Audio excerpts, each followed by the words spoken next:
Hello my friends, this is Paul and welcome to A Common Touch of Fantasy. Today's review is The Brothers Karamazov by Fyodor Dostoevsky.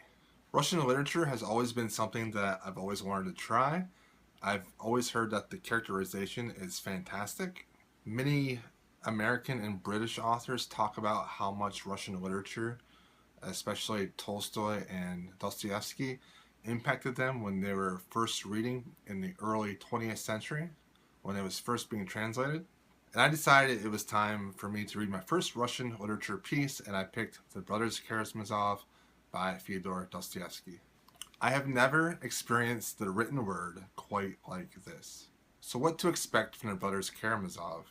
First, it is very long flowing sentences and some of the largest paragraphs in literature. The dialogue is complex, extremely long, and at times melodramatic.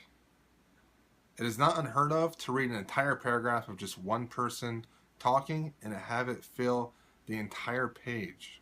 Religion plays an extremely important part of this book. Religious philosophy, in particular, is extremely important.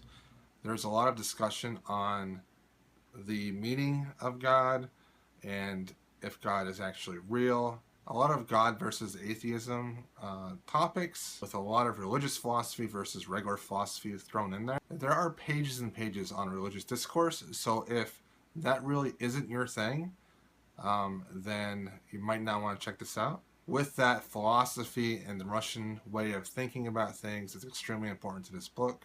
And the last thing that you would expect from this book are strong characters.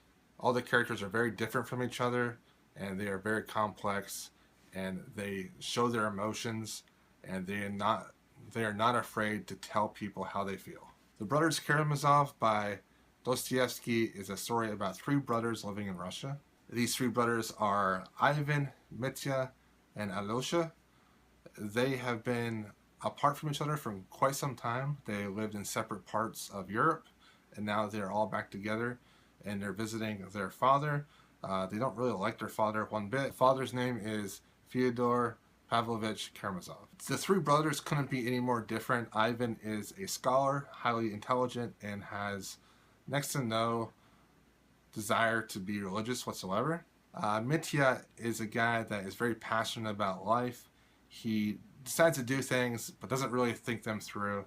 He is very spontaneous.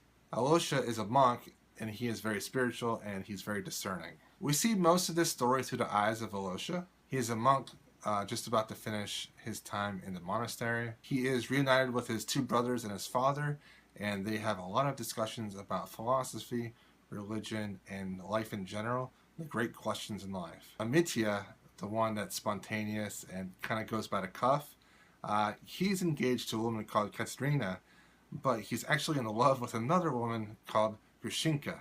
Now, Grushenka is also with his father, Fyodor. Fyodor loves Grushenka. So Grushenka has two people trying to vie for her attention, and honestly, she just likes the attention. Ivan, though, is in love with Katerina, which is Mitya's fiance. And Alyosha, he's just trying to figure this all out. He's trying to figure out life. He's trying to figure out his view on God and what he's going to do with the rest of his life in the monastery. All these individuals are just trying to figure out life, trying to be happy. Then all of a sudden, somebody gets murdered and everything changes. When it comes to writing style, this is the new benchmark for me. This is the book that I will compare all other books to. The writing style is perfect for me. I just absolutely love it. It is beautiful. It is nice and long. It is flowing. I just really like it a lot. I personally really loved the religious conversations in this book because I'm a religious person myself. The scenes arguing over whether God exists or not, and the scenes that they're talking about the suffering of mankind versus God's grace are some of the most amazingly written scenes I have ever read. You should have a basic understanding of religion and be kind of interested in reading a book that has religious topics as one of the main themes. This is just as much a work of fiction as it is a work of philosophy. Dostoevsky really wants to talk about philosophy in regards to Russia because this is the last book he wrote in his masterpiece, so he wanted to put a lot of philosophy elements into this book so that this book would survive after his death. All the characters are fantastic and fleshed out completely. My favorite are Mitya, the middle brother that just does things spontaneously, does whatever he wants, because honestly, it is so entertaining just to listen to this guy talk, to see what he's going to do, because at any moment you have no idea what he's going to do, and you have no idea what he's going to say. But he lives life with his heart on his sleeve. He lives life open and honest, and I love his character. Grushenka is probably my favorite female of any book now. This is during a time when being an independent woman, using men, and getting the attention of men for fun was kind of looked down upon. But Grushenka is written as this really strong female that just has the mind of her own. And she's able to manipulate these men and just wrap them around her little finger and have them do whatever she wants. And I just found her character to be so refreshing and entertaining. Listen, this book helped my reading ability a lot. It is a complex book. I struggled with it at first. It is a long book. It took me forever to read this book, months and months. However, as I was reading through it, I could actually see myself becoming a better reader from the beginning to the end. It increased my confidence as a reader because I have read this huge Russian literature book that I've always wanted to read, and now I feel like I can tackle any book at all. So if you want to read Russian literature, you're okay with reading something that has a lot of religious and philosophical discussions, you're fine with reading a book that would take you much longer than a normal book, and you just like a beautifully written, character-based book, then please check out this Russian literature masterpiece. It is one of my favorite books now, and I am so happy that I read it. I gave this a 5 out of 5. For plot, I gave it a 3. The plot is pretty straightforward. For characters, I gave it a 5. Some of the best written characters I've ever read. For setting, I gave it a 4.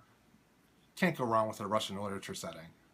Russia is fantastic. I've always been interested in Russia. That's why I like it. 5 for writing style. Like I said, this is the benchmark now for every book that I read after to be rated against this book as far as writing style. And finally, I give it a 5 for the heart and mind aspect, because of the mind aspect, it really made me think about a lot of things. I love this book. If you're looking for something that's going to challenge you, check this book out. Russian literature is something that you'll probably get a lot of aggravation and a lot of frustration from, but when you are reading it and when you finish, you have this great sense of accomplishment, and the beautiful writing is something that you can experience your entire life. Thank you for watching this review. Please like, comment, and subscribe, and I will talk to you again in my next review.